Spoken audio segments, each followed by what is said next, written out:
Hi viewers, ఈరోజు మోహన్ బాబు గురించి ఒక న్యూస్ వచ్చింది. అది చూడగానే అయ్యి ఉండదులే అనుకున్నా. అరే ఇంచు ఇన్డెప్త్గా చెక్ చేస్తే దేవుడా ఏంద్ర ట్విస్ట్ అనిపించింది. ఆయనేమో స్టేజ్ ఎక్కుతాడు, చదువు గురించి ఎంతో గొప్పగా చెప్తాడు. గతంలో శ్రీ విద్యానికేతన్, ఇప్పుడు మోహన్ బాబు యూనివర్సిటీ. అది అసలు ఉచితంగా అందరికి విద్యాదానం చేస్తున్నానంటే చెప్తా ఉంటాడు. ఈయనకి ఏమున్నా లేకపోయినా అది మాత్రం నడుపుతూ ఉంటానని చెప్తాడు. ఇక వాళ్ళ అమ్మాయి మంచు లక్ష్మి పాపం ఏ మాటకు ఆ మాట, ఆమె తెలంగాణ కొన్ని స్కూల్స్ సంబంధించి డిజిటల్ ఎడ్యుకేషన్ వైజ్ బోర్డ్స్ కానీ కంప్యూటర్ సంబంధించి లైక్ ఏవో ఇచ్చినట్టు ఉంది. సంతోషం. ఆమె కూడా చాలా గొప్పగా చెప్తుండే వాళ్ళ కాలేజ్ సంబంధించి, వాళ్ళ స్కూల్ సంబంధించి తిరుపతిలో ఉన్న వాటికి. ఇక మంచు విష్ణు పెద్ద బిజినెస్ టైకూన్, సాఫ్ట్వేర్ ఇన్స్టిట్యూట్స్ ఉన్నాయంట. అతను సైతం ఆ స్కూల్, ఆ యూనివర్సిటీ చాలా గొప్ప చెప్తాడు. ఇక మంచు మనోజ్ మొన్న ఏకంగా కొన్ని నీతి వాక్యాలు కూడా అక్కడ చెప్పడం జరిగింది. నేను ఇక్కడ ఎవరిని తప్పుపడతా, నేను తప్పుపడుతున్నా ఎవరినంటే ఆ విద్యాసంస్థల అధినేత ఎవరు? మోహన్ బాబు. ఈ మోహన్ బాబు ఏం చేస్తున్నాడు ఏంటి అన్నప్పుడు, ఈరోజు పేరెంట్స్ అసోసియేషన్ మెంబర్స్ వాళ్ళు బయట పెట్టినవి కానీ, ఆ కాలేజీలో చదువుతున్న వాళ్ళు వాళ్ళ పేరెంట్స్ చెప్పినవి కానీ, వాళ్ళు పడుతున్న బాధలు కానీ ఇవన్నీ బయటకు వస్తే వాళ్ళు ఏకంగా స్టేట్ హైయర్ ఎడ్యుకేషన్ ఉంటుంది కదా, హైయర్ ఎడ్యుకేషన్ కౌన్సిల్, వాళ్ళకి ఫిర్యాదు ఇచ్చి, all India council for technical education AICTE వాళ్ళకి కంప్లైంట్ ఇచ్చి, ఆంధ్రప్రదేశ్ విద్యాశాఖ మంత్రి నారా లోకేష్కి అతను కంప్లైంట్ ఇచ్చి, ఇప్పటికన్నా న్యాయం జరిగిద్దని మేము ఎదురు చూస్తామని అంటే నాకు పిచ్చి లేచినట్టు అయిపోయింది. అసలు అమ్మ దీనమ్మ బత్తాయో ఏంద్రా బాబు ఇది అనిపించింది. స్టేజ్ల మీదే విలువల గురించి, చదువు గురించి గొప్పగా చెబుతామా, గ్రౌండ్లో వచ్చేసి పక్క వ్యాపారం అనిపించింది. నేను కరెక్ట్గా మాట్లాడుతున్నా. ఏదో సినిమాలో వాడు కానీ దొంగతనం చేస్తాడు, ఆర్ట్ మీద అరెస్ట్ చేస్తారన్నట్టు ఎడ్యుకేషన్ ఇన్స్టిట్యూషన్ ఫీజులు కలెక్ట్ చేస్తారు, బిజినెస్ అరెస్ట్ చేస్తారా లేదా కేసు పెడతారా, అది తప్పు అంటారు అన్నట్టుంది ఇప్పుడు వ్యవహారం. 1992లో శ్రీ విద్యానికేతన్ ఇన్స్టిట్యూషన్ స్టార్ట్ అయింది తిరుపతి దగ్గర.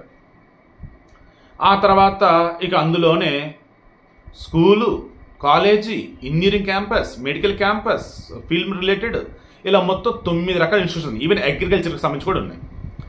ఫార్మా, తర్వాత నర్సింగ్, లైక్ అన్నీ. అంటే స్కూల్ దగ్గర నుంచి అండి ఇక మీకు ఏ టైప్ ఆఫ్ ఎడ్యుకేషన్ అన్నీ అంక అవైలబుల్ అన్నట్టు. దానిని మన 2022లో ఏం చేశారు వీళ్ళు, మోహన్ బాబు యూనివర్సిటీ అన్నట్టుగా మార్చారు. దీనికి సంబంధించి NAC గుర్తింపు ఉంది, NBAలో రిజిస్టర్ అయి ఉంది, తర్వాత యూనివర్సిటీ గ్రాంట్స్ కమిషన్ గుర్తింపు ఉంది, అండ్ AICTE గుర్తింపు ఉంది, అన్నీ ఉండాల్సినవన్నీ ఉన్నాయి. అందుకే అక్కడ జాయిన్ అవ్వాలంటే ఫీజు భారీగా ఉండింది. ఎంత భారీగా అంటే లక్షల్లో అంట.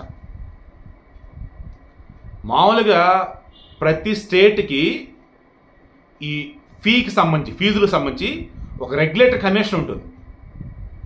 ఆ రెగ్యులేటర్ కమిషన్ కూడా ఈ MBU అంటే మోహన్ బాబు యూనివర్సిటీ దరిదాపులకు పోదంట. నిన్నటి వరకు జగన్మోహన్ రెడ్డి పోలా, మీరు చంద్రబాబు నాయుడు గవర్నమెంట్ కదా, వెళ్ళాలి. మరి ఏ కోర్సుకు ఎంత ఫీజు కలెక్ట్ చేస్తున్నారు, తర్వాత బిల్డింగ్ ఫీ అంట. అమ్మ బాబోయ్, నేను షాక్ అయింది. ఇది ఇక్కడ ఫ్యూచర్ ఫీ అంట, అంటే భవిష్యత్తు కూడా ఫీజా? బిల్డింగ్ ఫీ అంటే ఇంకా కట్టించుకుంటే వస్తానే ఉంటారు చాలా చోట్ల, డెవలప్మెంట్ ఫీ అన్నట్టు, బిల్డింగ్ ఫీ అన్నట్టు, అది ఇది అని అడ్డగోలుగా ఫీజులా. తర్వాత బస్సుల్లో బస్ ఫీ కట్టించుకున్నావయ్యా, బస్సులో నువ్వు ఎక్కేవు సరే, సీట్ ఉండాలిగా. ఆహా, అదే బస్సులో నువ్వు రావాలి, సీట్ అవ్వండి నించోవాలి అంతే. అలా బస్సు ఫీ, సీట్లు ఉండవంట. కొంతమంది ఎక్కడ పాపం 40 నిమిషాలు కూడా నించోవాలంట వాళ్ళు. అలాగే ఓకే, ఇది అయిపోయినాయా. నేను డే స్కాలర్ అండి, అది హాస్టల్తో ఉండిద్ది మోహన్ బాబు యూనివర్సిటీ, ఓకేనా. నేను డే స్కాలర్, చుట్టుపక్కల ప్రాంతం నాది. నేను వస్తా, ఇంటి దగ్గర భోజనం తెచ్చుకుంటా, నాకు మా అమ్మ చేసిన వంట నాకు ఇష్టం. లేదు దారిలో వచ్చేసి మా అమ్మమ్మ ఇండ్లు ఉంది, ఆమె ఇచ్చింది, అది తెచ్చుకున్నా.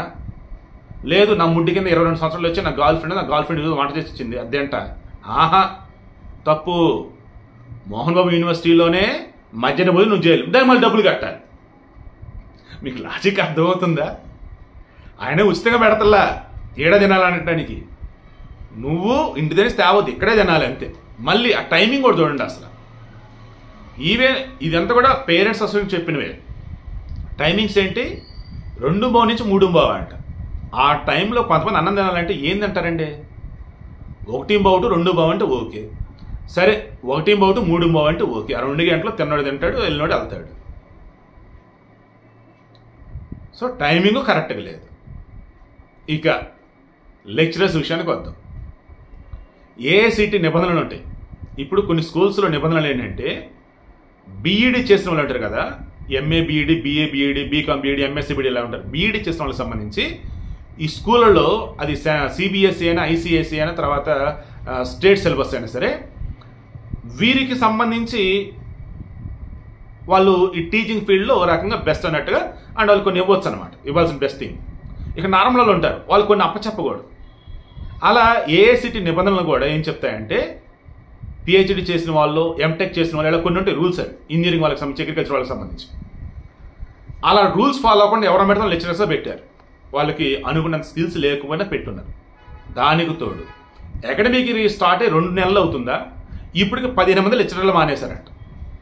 ఇంకొంతమంది లెక్చరర్స్ ఉన్నారే, వాళ్ళు ఏకంగా హైకోర్టు దాకా వెళ్ళారంట, మాకు ఫీజుకి సంబంధించి న్యాయం చేయట్లేదు వీళ్ళని.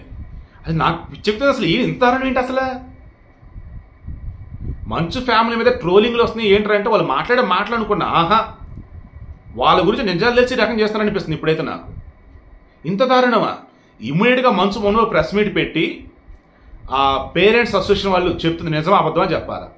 ఫీజులు కలెక్ట్ చేస్తుంటుంది, అన్ని లక్షల ఫీజు ఎందుకు కలెక్ట్ చేస్తానని చెప్పాలా. మధ్యాహ్నం భోజనం ఎందుకు తెచ్చుకోద్దని చెప్తున్నారో చెప్పాలి. అండ్ స్టేట్ రెగ్యులేటర్ కమిషన్ ఉంటుంది ఫీకి సంబంధించి, ఆ నిబంధన పాటిస్తున్నారో చెప్పాలా. ఏఐసిటి నిబంధన పాటిస్తున్నారో చెప్పాలా. అక్కడ కాలేజీకి సంబంధించి, ఆ యూనివర్సిటీకి సంబంధించి కొంతమంది విద్యార్థులు కానీ పేరెంట్స్ ఎవరైనా క్వశ్చన్ చేస్తే గట్టిగా వాళ్ళ మీద బౌన్సర్లతో దాడి అంటే ఇదేం దరిద్రం నాయన అసలు.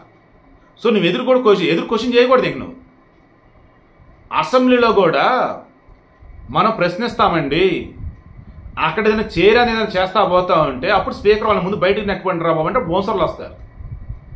ఏడు నువ్వు కాలేజీలో ఉండగా క్వశ్చన్ చేస్తూ కూడా నిన్ను బౌన్సర్లతో బెదిరిస్తానంటే అట్ట. వాళ్ళు ఏది చెప్తే అది చేయాలా? అదేం జైలా? స్కూల్ కదా, యూనివర్సిటీ కదా, అలాంటప్పుడు ఎలా ఉండాలా? ఫ్రీడమ్ ఉండొద్దా? చదువు చెప్పే చోట ఏంది కథ అంతా? మోహన్ బాబు గారు, నేను విన్నవి ఏవైతున్నాయో, నేను చెప్పిన ఏవైతే అన్ని అబద్ధాలు అవ్వాలని కోరుకుంటున్నా. మీ మీద నాకు ఇప్పటికే నమ్మకం ఉంది. ఆ చదువుతాడు సరస్వతి మీరు గట్టిగా నమ్ముతారు. మీరు ఒకప్పుడు డ్రిల్ మాస్టరే.